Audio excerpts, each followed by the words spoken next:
I see a lot of crazy targets, price targets for Bitcoin for this bull run, which I think is absolute bullcrap and that you should disregard. And I'm going to show you roughly why. The same thing was happening in 2021, and I've learned my lesson since then because, well, people were saying it was going to go to 300K, it was going to go to 400K, whatever. None of that happened. It didn't even touch 100K. So this time around, the same thing is starting to happen where people are making these claims of 1 million, 500K, whatever.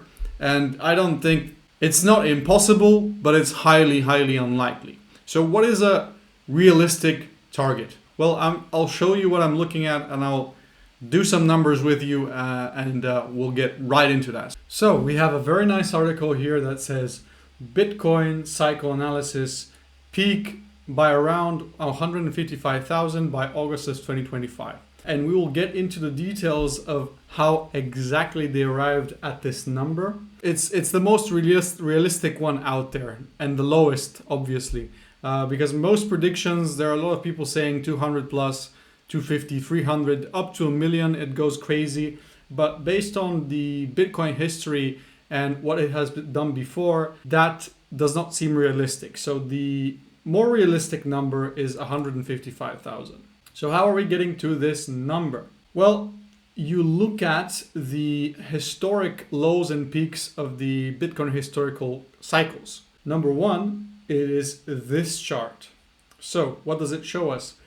Here, the first bull market in 2011, from the bottom until the top, it was 586 times increase. Next cycle, we have a bear market in 2014, where the bottom was 164 from this point on until the next peak, which was in 2017.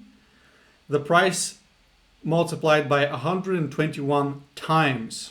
So that means a final top of 19,764. Next cycle, bear market low at 3,148. It multiplied by 22 times and got to 69,000. And of course, this current cycle, which we don't know where it ends, but the estimate that this article is giving you is 10x. Why is it 10x? Because here you have diminishing returns. As you can see, in the first cycle, it multiplied by almost 600 times.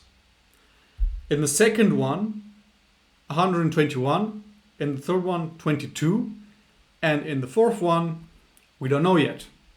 But there is a certain law here, as you can see, that each and every cycle we multiply by less as the market matures. This is about 4.5 times less than this, and this is about 4.5 times less than the previous cycle.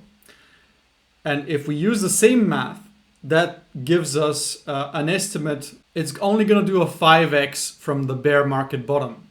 And that 5x roughly gives us a price of 7,500, which is something that we're already at. But you will say, of course, there are a lot more macroeconomic things that are happening which will boost the price. You know, there's ETFs, there's a lot more interest, there's a lot more regulatory clarity.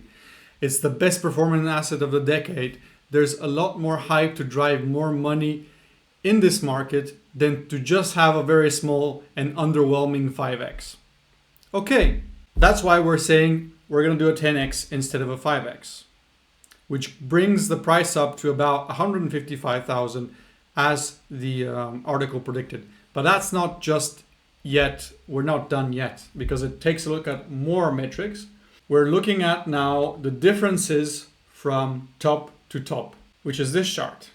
Now, if you notice here, we have the top in 2011, and then it measures from that top until the next top, and that gives us a return of 3,682%. And the next cycle, the same thing. From this top to this top is 1,578%. And the other cycle, from this top to the other top, is 246% return. So you can see again, diminishing returns. It's becoming less and less growth every cycle. So if we're following the same law of diminishing returns of the growth of the market as it matures, that means it's giving us only 123% increase from the previous top. So from about 69K, 123% brings us up slightly under 150K. So that's another kind of indicator that's pointing towards a 150-ish K top for this market. What else are we looking at?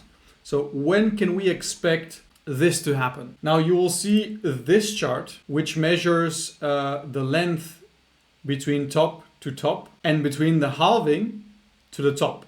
So this here, the blue line here, is the halving in this market, the halving in this market, the halving here, and the halving now in 2024 today.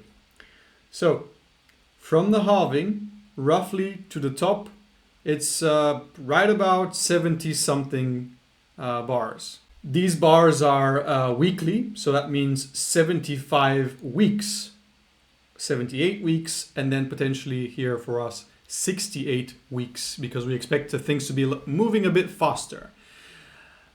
This of course falls within the line of the length of the previous cycles, which was from top to top. Roughly, it's about 200 days every cycle. 200 weeks. So you can see the first one was 126 weeks, 211 weeks, 204 weeks, 181 weeks. And yeah, usually the hot phase of every single market is after the halving. Now this we already know. And you can expect that to be from 50 weeks up to about 70 or 80 weeks. That gives us a rough estimate for the top at around April to August of 2025. Honestly, I'm assuming that we'll reach this price much earlier because the market has already been ahead of schedule. But yes, that gives you an end of the bull market somewhere around August next year. Now, if you want to get really technical, you can look at the Fibonacci retracement levels. I'm not going to pretend that I completely understand what this is about because I'm not really that much of a technical guy.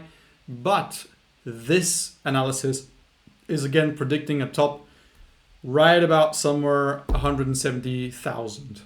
So we can conclude that the top will be somewhere between 150K and 175K. Based on this analysis at least. And as always, I'd like to keep it on the conservative side and make my plans based on more conservative estimates. Now, this can still seem ambitious to some. That's fine. I consider it to be at least somewhat realistic. But also, one more important thing that you should do is to create your very own crypto sell strategy. I have it right here for me. So I have these several indicators that you can watch from my previous video. I'll link it here as well. I'm tracking those indicators and I am pretty much checking whether or not it fits that criteria, because that is going to give me a very strong sell signal.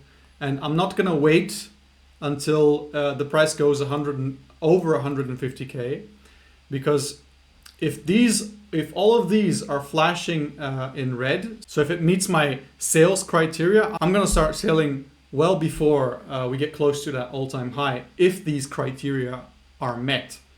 If not, then I will come back at around 150K and see how we are doing on these triggers. If we have met most of them, then it's time to start selling. Anyway, I will link this article as well in the video and you can check it out. That's it for today, and I'll see you next time.